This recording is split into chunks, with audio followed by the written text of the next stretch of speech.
सदाशिवसमारम्भं शङ्कराचार्यमध्यमाम् अस्मदाचार्यपर्यन्तां वन्दे गुरुपरम्परम्। न गुरोरधिकं तपः न गुरोरधिकं तत्त्वः न गुरोरधिकं ज्ञानः तस्मै श्री गुरवे नमः।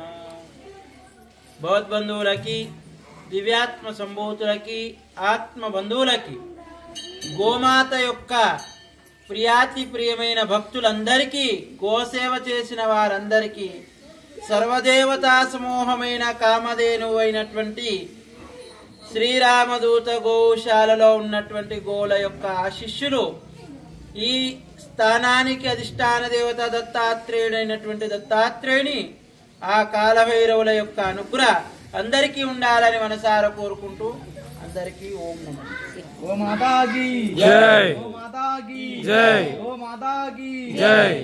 శ్రీరామదూత గోశాల శ్రీరామదూత గోకుల గోశాల శ్రీరామ శ్రీకారం శ్రీకారం అంటేనే స్త్రీతత్వం. స్త్రీలో ఉన్న శక్తి అది త్రిమూర్తి స్వరూపం. అది సృష్టి స్థితి లయకారిణి. ఇచ్ఛాశక్తి, క్రియాశక్తి, జ్ఞానశక్తి మూడిటికి అనుకూలము. అందుకే గోతత్వంలో కూడా ఋషుల నుంచి వచ్చిన సంపత్తి స్త్రీతత్వము. అందుకే శ్రీకారము శ్రీరస్తు శుభమస్తు.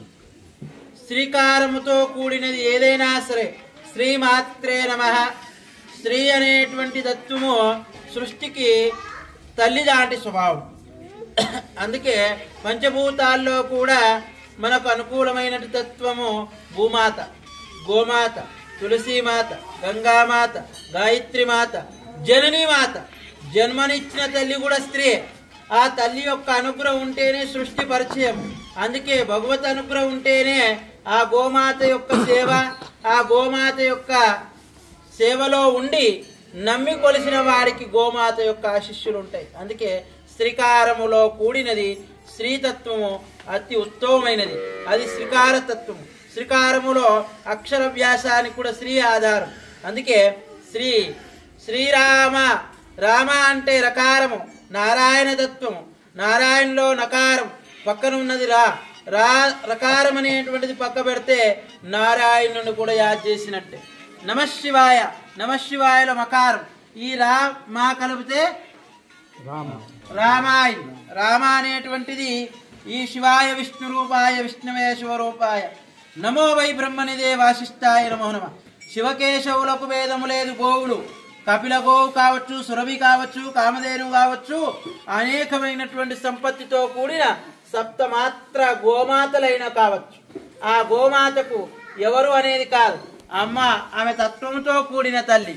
అందుకే రామ అనే అక్షరము అది రాముడు కూడా గోవులు కాసినవాడు, కృష్ణుడు గోవులు కాసినవాడు.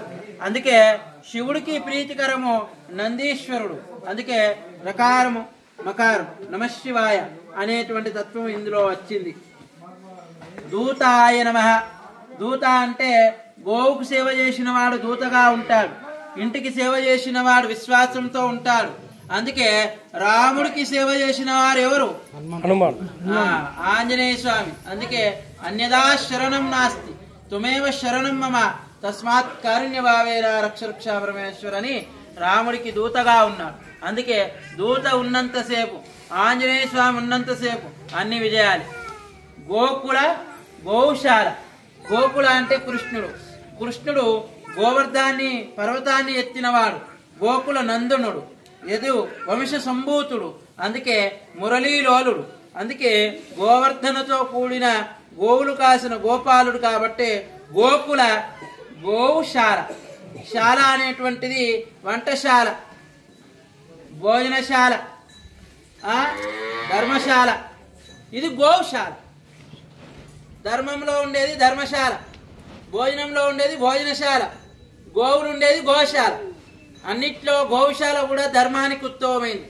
సాధనుడికి సాధన చేసేవారు గృహానికంటే గోశాల కూడా సాధన చేసిన వాడికి కూడా సత్ఫలితాన్ని ఇస్తుంది. అందుకే సాధనలో గోవింద గోవింద అని ఒక్కసారైనా నమశివాయ నారాయణ ఏ మంత్రమైనా గోశాలలోకి వచ్చి ఒక్కసారి చేస్తే ఆ గోముంగట చేస్తే అనేకమైన సంపత్తి ఇస్తుంది. అందుకే ఒక్కదానితో కూడినది లక్షలుగా మారేది. గోశాలలోకి వచ్చిన సాధన చేసిన వాడికి లక్ష సంపత్తి పలుకుతూ ఉంటుంది. అందుకే రామరక్ష స్తోత్రాన్ని పూర్తిగా సమయం లేక అది చివరికి శ్రీరామ రామ రామే తీరమే రామే మనోరమే శాస్త్రనామ తత్తుల్యం రామనామావరాననే అన్నట్టుగా గోశాలకు వచ్చి రామ అన్న, కృష్ణ అన్న, నారాయణ అన్న, నమశివాయ అన్న, దత్తా దేవదత్త అన్న, గోమాత శ్రీమాత అన్న వాళ్ళకు సత్ఫలితం శాస్త్రనామాలు పలికినంత ఫలితం ఉంటుందని ఆ గోసేవ చెయ్యండి. గోవుని రక్షించండి. గోవుని పూజించేదానికంటే సేవించండి. గోవుని కాపాడండి. గోసేవ చెయ్యండి.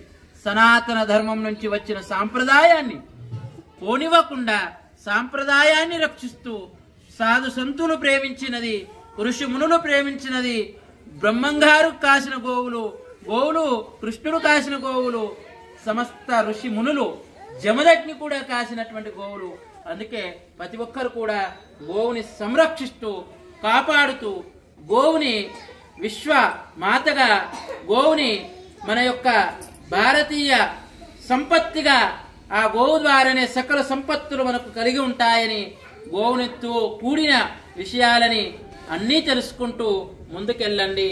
గోమాతని కాపాడండి. గోవుని రక్షిస్తుండాలని కోరుకుంటూ మా వానికి విరామం. హరి ఓం తత్సత్. ఓం పూర్ణమద పూర్ణమిదం పూర్ణాత్ పూర్ణముదచ్యతే పూర్ణస్య పూర్ణమాదాయ పూర్ణమేవావశిష్యతే. ఓం శాంతి శాంతి. జై గో.